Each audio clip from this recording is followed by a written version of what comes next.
Good morning, Chicago Cubs fans, and we are back with another edition of Cubs Daily. My name is Steven Ryan. We are presented by Fan Arch.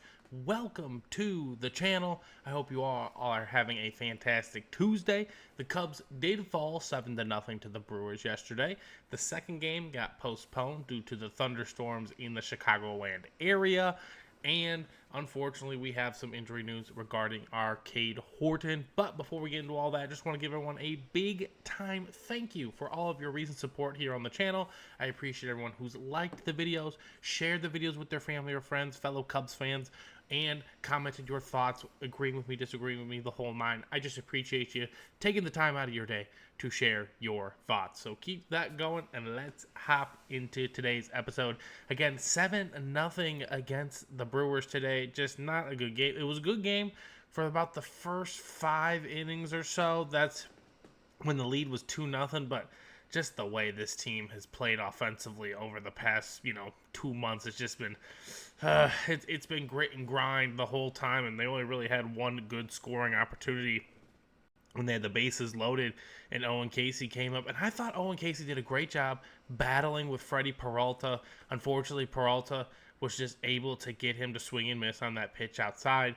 That's something Casey's just going to have to experience, right? Like, he's just going to have to grow from these moments, and he's kind of being shoved in on the fly in the biggest series of the year. But I was happy to watch the kid play. He got his first major league hit.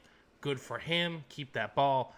Now, hopefully, he can start developing some on-field power. He has power, but again, he still needs to see Major League pitching on a daily basis and get acclimated to this level of baseball because it's the best in the world, plain and simple. So, shout out to Owen Casey getting his first hit. Unfortunately, the Cubs do not get much other hits. I think they only got 2 hits all game. It was Seiya and Owen Casey, and there was nothing really doing.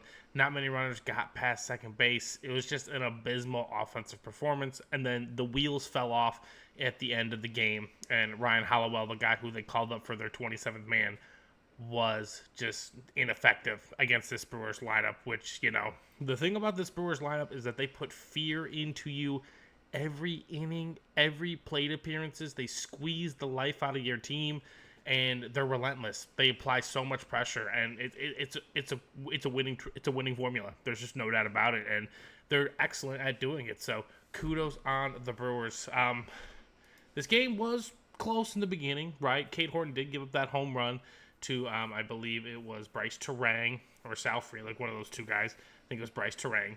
But in the third inning, you saw him throw a pitch. I forgot who it was to, but he threw the pitch, and you kind of saw him, come off the mound and, go like that with his hand. And it just didn't seem like something was right. And so I saw it, and I was like, oh, that's not good. Now, luckily, it's nothing too dramatic in the sense of, his shoulder injury. Nothing's wrong there. Everything's structurally sound. He just had a blister on his finger, and as we all know, that does affect pitchers tremendously on different levels depending on how big or bad the blister is. So he was taken out of the game.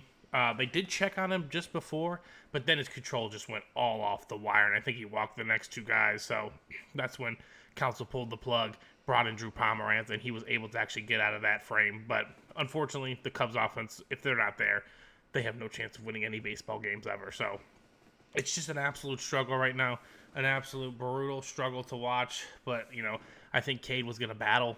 I think Cade was going to hold him to 1 or 2 runs. Again, that's good stuff from the rook kid. But unfortunately, the injuries did, force us into more bullpen use. And with the rain, we were kind of prepping for this rain delay tomorrow. I think Jameson Taillon was actually going to start tonight for the Cubs. But I think that's going to be pushed off till tomorrow. And we'll preview those games here towards the end of the video. So, what is there left, right? The demeanor of this team has absolutely fallen apart. The confidence in which we were watching this team play with at the beginning of the year, when it never felt like this team was out of a game, it just feels like the game is over as soon as they go down 1-0. The offense has no spark. I'm not sure how to create that spark. That's what Craig Counsell's job is, right? I know there's been a lot of suggestions here in these comments. You want Matt Shaw up there, batting up there. You want to see maybe Owen Casey get a crack up there. Nico Hoerner. I've been a proponent of Nico Hoerner being a part of that leadoff spot for a very long time. I understand the I'm gonna understand the Ian Happ argument because regardless of what his numbers say, his numbers are not good. I'm not a fan of the numbers by any means, but he takes pitches and he sees pitches, and when you're in those first three at bats, you can really set the tone for a game by taking 7 or 8 pitches. So I'm not sure. Maybe they need to throw Ian back in the leadoff spot. That's when the team was really successful, is when Ian Happ was out there balling for this team. So I'm not sure. Sorry, balling. That's very subjective. He was obviously not balling, but he was getting on base enough to cause damage for Tucker and Seiya, at least in the beginning of the year. Obviously, that has all fallen off a cliff, just like this team. Just like this team's OPS, and just like their first 3 hitters' OPS as well. Just down dramatically since the All-Star game, and I'm hoping that water finds its level. That's kind of what I'm banking on here, but the way it seems, it just doesn't seem like that is gonna happen at all, which is truly sad because this team has some special moments and they do have some really good players. And again, at the beginning of the year, I didn't think we were going to win the World Series by any means, but I thought we would be in the playoffs. No matter what the people in this comment section or Cubs Twitter or wherever say, Kyle Tucker is a really, really good baseball player, and he's going to warrant $300 to $400 million, and he will get that money, and he deserves to have that money. We just might be literally having his worst season of his career. Kyle Tucker has not had a stretch like this without a home run since he literally was called up to the big leagues. So this is even a new low in that sense for him. So he has to adjust back as well. Jed Hoyer earlier today said that, that apparently his new mechanics from his swing adjustments from his finger injury. Again, I'm not trying to talk about the finger injury, but he said that's what's causing all this issue. So if the finger's hurt and he has to adjust his mechanics, why didn't you just put him on the IL? Why didn't you just put him on the IL? Because the mechanics were working fine. He had an 892 OPS. He was doing great. So just rest him and let him get acclimated back. I don't understand the move there. If he had to adjust his whole swing because his finger's hurt. So again, I digress. They don't pay me, right? The Cubs don't pay me. I'm just a loyal fan here trying to have a YouTube channel. So either way, it's beyond frustrating, but this team just... It's the 3rd season in a row this happened. And I'm not even trying to blame Craig Counsell. I'm not blaming, the previous manager, David Ross. I don't know what's wrong. Why this team's offense falls apart at the seams before every single end of season. I don't get it. I do not get it. But those answers need to be addressed. And I don't know how they're going to be addressed. So hopefully something happens. Something clicks. I don't know. Everyone gets the right night of sleep. The baseball gods shift favor. I don't know what's going to happen, but something needs to happen.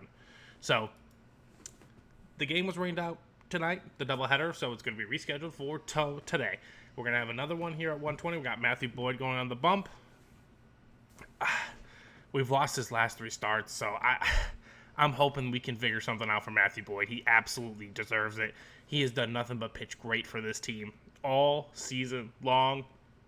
So please, go and get this man a victory, because tonight we have Jameson Taillon on the bump, and I don't know what to expect with him. I'm very nervous to watch him pitch. If he goes 3 innings and gives us 0 runs, get him out of the game. I don't need to see any more. Jameson Taillon is a huge risk factor for this Cubs team. So either way, I don't think the Brewers have announced their starter yet. So it's gonna come down to the offense, if the offense can play or not. When was the last time we scored 5 runs? Was that against the Brewers? I think it was the last time we scored 5 runs was against the Brewers. All those weeks ago at the trade deadline where we didn't do anything to help this team. So, what else are we expecting? I understand water's going to find its level. I genuinely believe in that as well. I think Seiya Suzuki's slugging and on base is going to go up. I think Kyle Tucker's going to go up as well. I think Michael Busch will get back to his normalcy. But, come on. We need to start executing here soon. At least you better start getting there towards September 1st. Because watching this right now is a struggle. A true struggle. And it's tough to start trying to defend this team. And they're my squad. And I want to defend them for the rest of the time. But some of this stuff is just absolutely unexcusable. It's just Kyle Tucker not hustling. He's getting booed by the fans. Like, what the f*** is going on? Figure it out. Figure it out, Cubs.